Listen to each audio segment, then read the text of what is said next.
ওরা জেগে থাকেন বলেই আমরা ঘুমোতে পারি। বলছি দেশের নিরাপত্তার দায়িত্বে থাকা জওয়ানদের কথা। রোদে বৃষ্টিতে বরফ ঝরা রাতে যাঁরা পাহারা দেন সীমান্ত, কিন্তু 100 জনের কাজ তো 20 জনের পক্ষে করা সম্ভব নয়।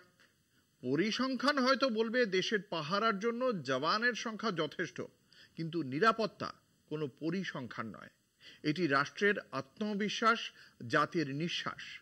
আর সেই নিরাপত্তার প্রাথমিক প্রহরীরা যখন সংখ্যার ঘাটতিতে নতজানু, তখন তার নিছক প্রশাসনিক ব্যর্থতা নয়, বরং এক গভীর রাষ্ট্রীয় সংকেত।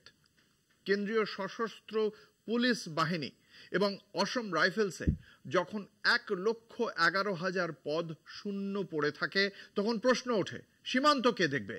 কার কাঁধে ভরসা রাখবে এই দেশ?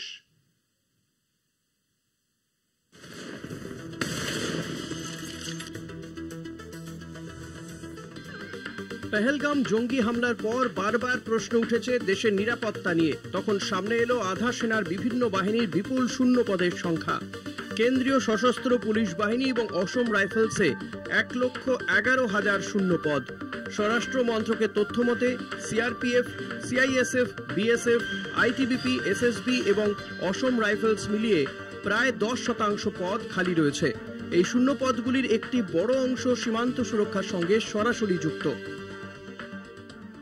সিআইএসএফ শূন্য পদের সংখ্যা 43,250, সিআরপিএফে 34,860টি শূন্য পদ, বিএসএফে 14,367, আইটিবিপিতে 10,249, এসএসবিতে শূন্য পদের সংখ্যা 5,189। সরকারের বক্তব্য অনুযায়ী নিয়মিত নিয়োগ প্রক্রিয়া চলছে এবং গত 5 বছরে 70,000-এর বেশি নতুন পদ সৃষ্টি করা হয়েছে। কিন্তু প্রশ্ন উঠছে, এই নিয়োগ কি যথাযথ গতিতে হচ্ছে? বাহিনীর মধ্যে অবসরের হার, পদত্যাগ এবং মৃত্যু এসব আগে থেকে জানা থাকা সত্ত্বেও শূন্য পদগুলি দীর্ঘদিন ধরে রয়ে যাওয়া একটি নীতিগত ব্যর্থতা নয় কি?